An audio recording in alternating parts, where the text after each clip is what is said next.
नमस्कार। घड़ी में रात के 9 बज चुके हैं और वक्त हो गया है आपके पसंदीदा बुलेटिन प्राइम टाइम मिडनाइट का, जहां मिलती है आपको प्रदेश की हर ताजा खबर।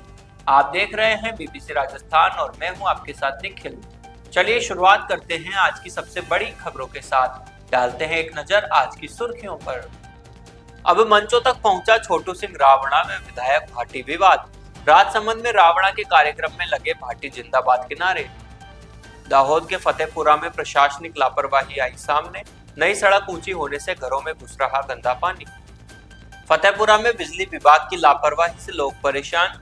कई बिलों में गड़बड़ी आई सामने, शिकायत के बाद सुधारा। नए जिला विकास अधिकारी ने संभाला पदभार। दाहोद जिले के सुखसर तहसील में मिले कर्मचारियों से।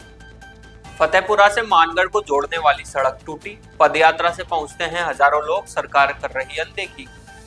नीमखेड़ा के मनाली गांव में आधी रात को लगी आग। घरेलू सामान, नकदी, अनाज सब जलकर हुआ राख। दाहोद के सुखसर थाना में इंस्पेक्टर का हुआ तबादला। आगामी में चुनाव को देखते हुए राठौड़ को दी गई कमान। निकाय चुनाव को लेकर भाजपा ने तेज की तैयारी। दाहोद जिले के फतेहपुरा में हुई कार्यकर्ताओं की बैठक। बीकानेर में चलती कार में लगी आग, मची अफरा तफरी।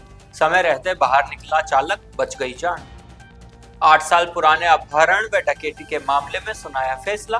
चूरू के तारानगर में आरोपी को 5 साल की सजा सुनाई गई। बीकानेर के पुगल रोड पर बड़ा हादसा टला। तेज रफ्तार अनियंत्रित ट्रक सीधे शनि मंदिर में जा घुसा। मंदिर की दीवार और मुख्य गेट हुआ क्षतिग्रस्त। राजस्थान बॉडी बिल्डिंग संघ को लेकर विवाद गहराया। मान्यता समाप्त होने के बाद भी गतिविधि चलाने का आरोप। दाहोद के राजपुर में टीबी मुक्त भारत अभियान हुआ। चिकित्सा शिविर में 163 मरीजों की गई जांच। तो ये थी आज की अहम सुर्खियां। अब बढ़ते हैं खबरों की पूरी रिपोर्ट की ओर विस्तार से।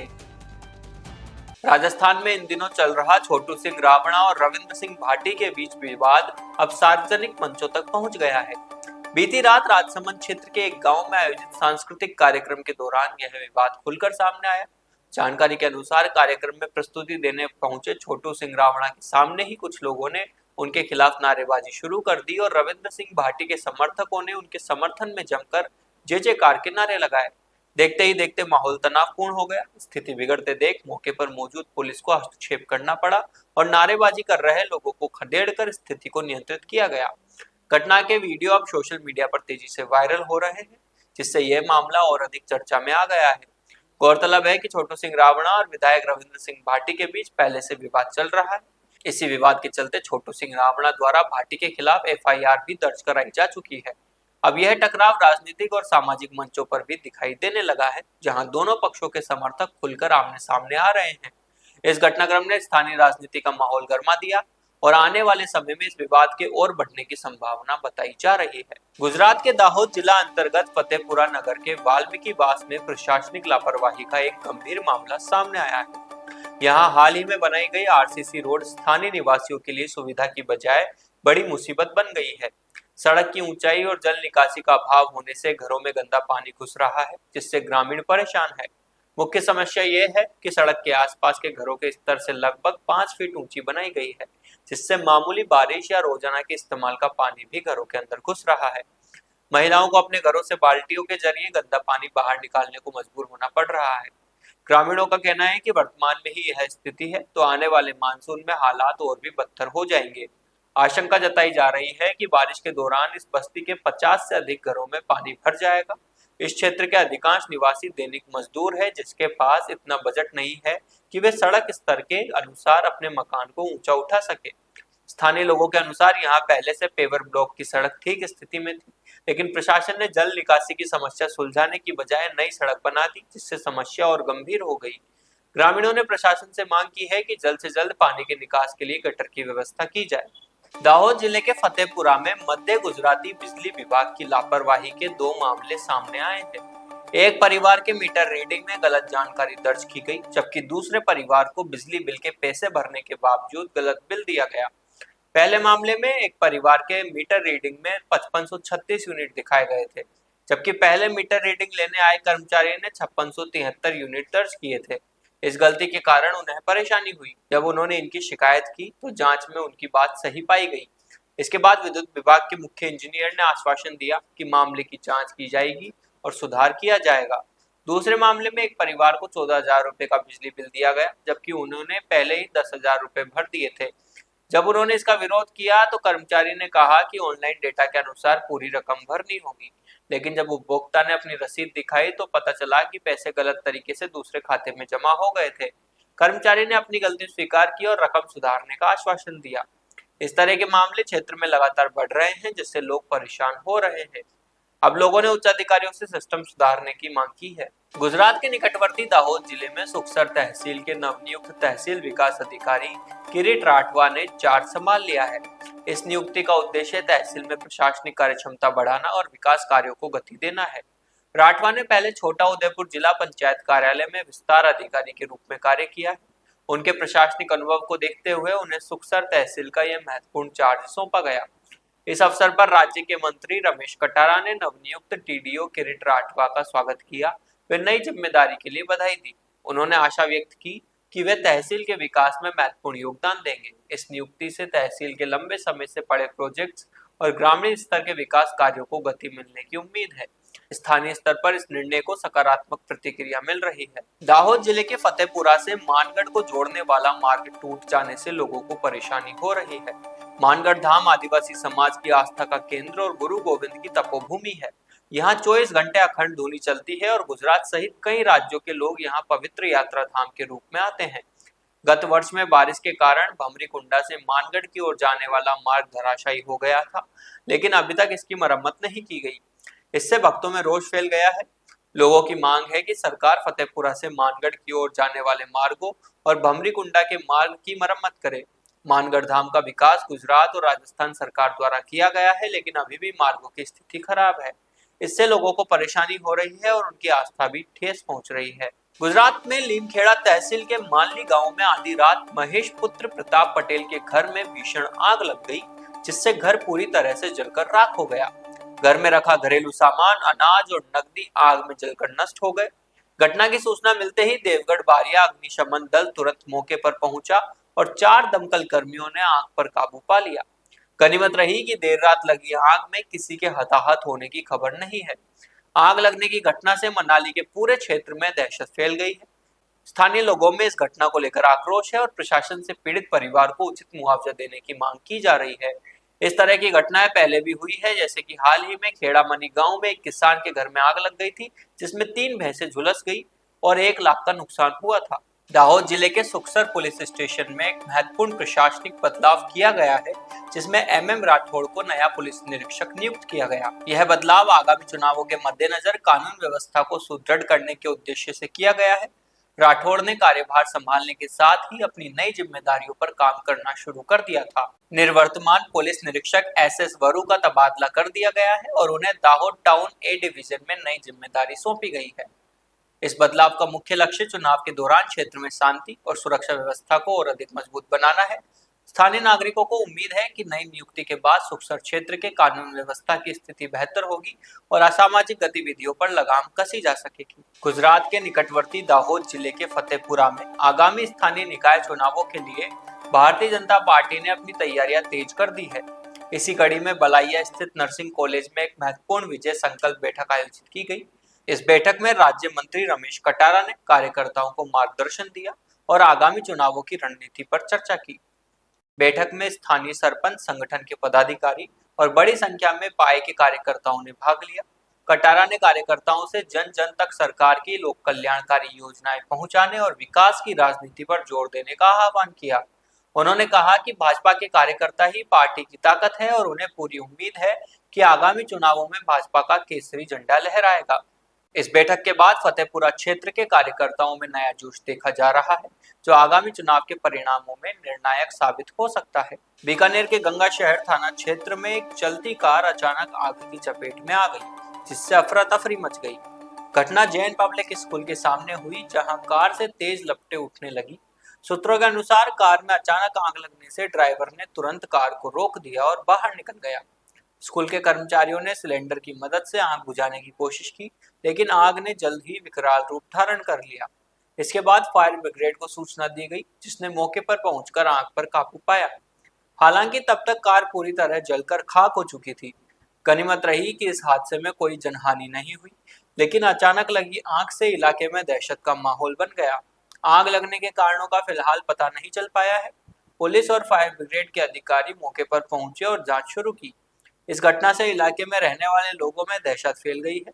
लोगों का कहना है कि अगर आग लगने के समय कार में कोई होता तो बड़ा हादसा हो सकता था। फायर ब्रिगेड के अधिकारियों का कहना है कि आग लगने के कारणों का पता लगाने के लिए जांच की जा रही है। उन्होंने लोगों से अपील की है कि वे आग लगने की घटना के समय सावधानी बरतें और तुरंत फायर ब्रिगेड को सूचना दें। चूरू जिले के तारानगर में हुए 8 साल पुराने अपहरण और डकैती के मामले में आज संतोष कुमार मीणा ने फैसला सुनाया है। इसमें हनुमानगढ़ जिले के नोहर निवासी आरोपी गगनदीप उर्फ गोल्डी को दोषी ठहराया गया। अपर जिला एवं सेशन न्यायाधीश संतोष कुमार मीणा ने गगनदीप को 5 साल के साधारण कारावास और 5,000 रुपए के अर्थदंड से दंडित किया है। अर्थदंड जमा नहीं करवाने पर उसे 3 माह का अतिरिक्त साधारण कारावास भुगतना होगा। यह मामला तारानगर थाने में दर्ज किया गया था, जिसमें गगनदीप पर अपहरण और डकैती का आरोप लगाया गया था। अभियोजन की ओर से पैरवी अपर लोक अभियोजक पंकज कुमार स्वामी ने की। उन्होंने अदालत में गवाही और सबूत पेश किए, जिसके आधार पर अदालत ने गगनदीप को दोषी ठहराया। गगनदीप के वकील ने अदालत में दलील की कि गोल्डी निर्दोष है और वे इस मामले में गलत तरीके से फंसाया गया है। हालांकि अदालत ने उनकी दलील को खारिज कर दिया और गगनदीप को दोषी ठहराया। इस फैसले के बाद गगनदीप को जेल में डाल दिया गया है, जहां वह अपनी सजा काटेगा। इस मामले में आगे की कार्रवाई के लिए अदालत ने निर्देश दिए हैं। बीकानेर के नया शहर थाना क्षेत्र स्थित पूगल रोड पर शनिवार को एक बड़ा हादसा टल गया, जब तेज रफ्तार और अनियंत्रित ट्रक सीधे शनि मंदिर में जा घुसा। ट्रक की टक्कर इतनी जोरदार थी कि मंदिर की दीवार और मुख्य गेट क्षतिग्रस्त हो गए। प्रारंभिक जानकारी के अनुसार हादसे की वजह ट्रक की तेज गति बताई जा रही है, जिससे चालक वाहन पर नियंत्रण नहीं रख सका। घटना के समय मंदिर परिसर में ज्यादा भीड़ नहीं होने से बड़ा जनहानि टल गई, वरना गंभीर हादसा हो सकता था। इलाज शनिवार होने के चलते मंदिर में श्रद्धालुओं की भारी भीड़ थी। गनीमत रही कि बड़ा हादसा टल गया। हादसे के बाद मौके पर स्थानीय लोगों की भारी भीड़ जमा हो गई। फिलहाल पुलिस द्वारा ट्रक चालक की तलाश की जा रही है और मामले की जांच जारी है। बीकानेर में राजस्थान बॉडी बिल्डिंग संघ को लेकर विवाद गहराता जा रहा है। पूर्व अध्यक्ष नवीन यादव पर संघ की मान्यता समाप्त होने के बावजूद अवैध रूप से गतिविधियां संचालित करने और वित्तीय अनियमितताओं के गंभीर आरोप लगे हैं। इस संबंध में जिला बॉडी बिल्डिंग संघ के अध्यक्ष अरुण व्यास ने प्रेस कॉन्फ्रेंस कर बताया कि राज्य क्रीड़ा परिषद ने वर्ष 2016 में ही संघ की मान्यता समाप्त कर दी थी। इसके बावजूद संघ के नाम पर लगातार काम किया जाता रहा, जिससे खिलाड़ियों को मिलने वाले दैनिक व यात्रा भत्ते सहित अन्य सुविधाएं बंद हो गई। आरोप है कि लंबे समय से खिलाड़ी इन लाभों से वंचित है। वहीं सहकारिता विभाग की जांच के बाद गठित एडहॉक कमेटी के बावजूद गतिविधियां जारी रखने का भी आरोप है। कहा गया है कि समिति के काम में बाधा डालकर स्वयं को पदाधिकारी बताकर खिलाड़ियों व जिला संघों को गुमराह किया गया। ज्ञापन में प्रतियोगिताओं के नाम पर खिलाड़ियों से भारी फीस वसूली का मुद्दा भी उठाया गया। जयपुर, कोटा सहित विभिन्न स्थानों पर आयोजित प्रतियोगिताओं में लाखों रुपए वसूले जाने का आरोप है। बीकानेर में प्रस्तावित प्रतियोगिता के लिए भी खिलाड़ी 3,000 रुपए तक शुल्क लेने की बात कही गई है। इसके अलावा वर्ष 2020 के चुनाव में कथित फर्जी हस्ताक्षर करने और कुछ खिलाड़ियों के भत्ते की राशि हड़पने जैसे आरोप भी सामने आए हैं। उन्होंने बताया कि इस संदर्भ में खेल मंत्री, राज्य क्रीड़ा परिषद और सहकारिता विभाग से पूरे मामले की निष्पक्ष जांच कर दोषियों के खिलाफ सख्त कार्रवाई करने की मांग की गई है, ताकि खिलाड़ियों को उनका हक मिल सके। ये बॉडी बिल्डिंग जो है वो पूरे देश में बहुत लोकप्रिय खेल है और राजस्थान के खिलाड़ी भी कड़ी मेहनत करके, कड़ी तपस्या से, खूब पैसा लगा के मेहनत करके इसकी तैयारी करते हैं। लेकिन दुर्भाग्य से ये कहना पड़ रहा है कि उसका फ़ायदा उनको नहीं मिला। इसके जो पूर्व अध्यक्ष हैं श्री नवीन यादव, वो तानाशाही से संघ की, अनैतिक रूप से संघ की गतिविधियों का संचालन कर रहे हैं। 2016 में राजस्थान राज्य क्रीड़ा परिषद ने बॉडी बिल्डिंग खेल की मान्यता समाप्त कर दी। उससे पहले 2-3 साल तक इसको नोटिस जारी किए गए कि आप मान्यता संबंधित दस्तावेज उपलब्ध कराएं, लेकिन इन्होंने कोई रुचि नहीं दिखाई। अंततः उन्होंने मान्यता खत्म कर दी। उसका नुकसान ये हुआ कि खिलाड़ियों को जो दूसरे खेलों में TADA मिलते हैं, दूसरे खेलों में जो अनुदान राशि मिलती है, पूर्ववर्ती कांग्रेस सरकार ने गोल्ड मेडल को 1 लाख रुपए, सिल्वर को 75, ब्रॉन्ज को 50,000 रुपये देने का जो प्रावधान किया था, वो बाकी खेलों में मिल रहा है, लेकिन बॉडी बिल्डिंग में फूटी कौड़ी नहीं मिलती। लेकिन इनका कोई इंटरेस्ट नहीं है। ये अंधेरे में रख के जिला संघों को और खिलाड़ियों को एसोसिएशन की गतिविधियों का संचालन कर रहे थे। हमने इसकी शिकायत आज से कुछ माह पहले मुख्य शासन सचिव सहकारिता विभाग मंजू राजपाल जी से की थी, तो उन्होंने इस पर जांच बिठा के और जांच करके इसको दोषी मानते हुए एडहॉक कमेटी बैठा दी। तो एडॉक का मतलब ये होता है कि तत्कालीन जो पदाधिकारी होते हैं वो 6 साल के लिए निर्वासित हो जाते हैं। वो ना तो किसी पद का चुनाव लड़ सकते हैं, ना संघ की गतिविधि का संचालन कर सकते हैं। लेकिन फिर भी ये तानाशाही से इन 6 महीने में चौथी प्रतियोगिता का आयोजन कर रहा है और खिलाड़ियों से लाखों रुपए फीस वसूल के ले जा रहा है। वो किस हैसियत से ले जा रहा है उस पैसे को? उस पैसे का क्या उपयोग कर रहा है, इसका विवरण उन्हें देना चाहिए। प्रतियोगिताएं तो खिलाड़ियों को प्रोत्साहित करने के लिए होती है, उनसे पैसा वसूलने के लिए थोड़ी। भाई ये खेल संघ है, ये कोई व्यवसाय थोड़ी है हमारा। भाई वो अधिकृत नहीं है, उस पैसे का कैसे उपयोग कर सकता? अब आपकी क्या डिमांड है?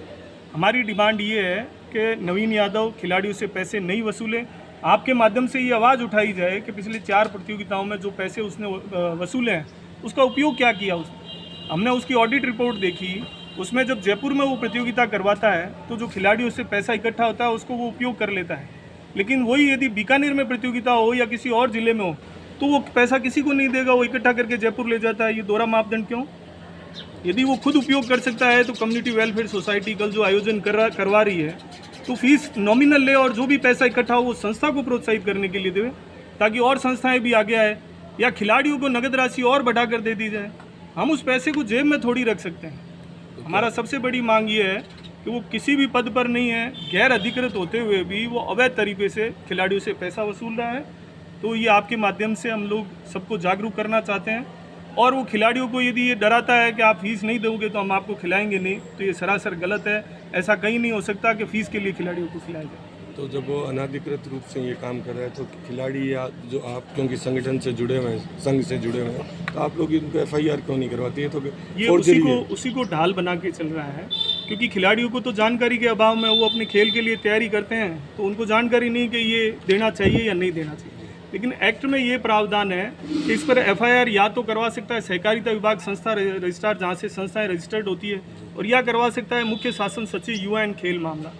तो उन दो के अलावा और कोई FIR करवा नहीं सकते। एक्ट में ये प्रावधान दे रखा है और इसको इसकी बात की जानकारी है कि मेरे पर कोई बाहर का आदमी FIR करवा नहीं सकता, और विभाग वाली प्रक्रिया चल रही है ढिलमुल से, इसलिए वो चल रहा है ऐसे। आपने अभी जो आयोजन बीकानेर में हो रहा है उसको लेकर यहाँ विभाग को, इनको मुख्य सचिव को जानकारी दी है? मैं पहले 2-3 बार दे चुका हूँ इसकी जानकारी। विभाग ने इसको नोटिस भेजा और नोटिस भेज के इसको पाबंद भी किया कि आप पर एडॉक बैठ गई और आप अधिकृत नहीं हो, इसलिए संघ की गतिविधियों का संचालन नहीं करें, उससे दूर रहें, नहीं तो आप पर विभागीय कार्रवाई की जाए। उसके बाद में भी ये तो अपने को उससे नियमों से बड़ा मानता है। ठीक है, आपका नाम?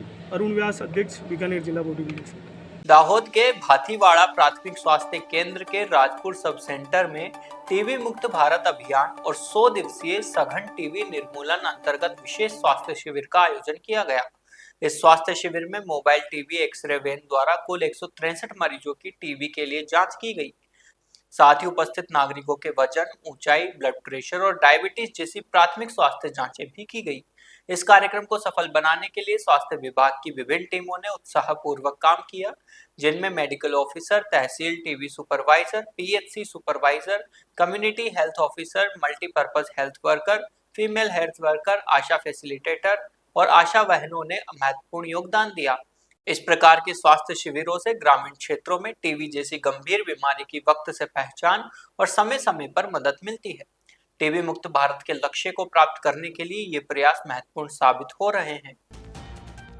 ये थी आज की बड़ी खबरें। राज्य की हर छोटी बड़ी हलचल को जानने के लिए जुड़िए हमारे साथ हर रात 9 बजे BBC राजस्थान प्राइम टाइम @ 9 पर।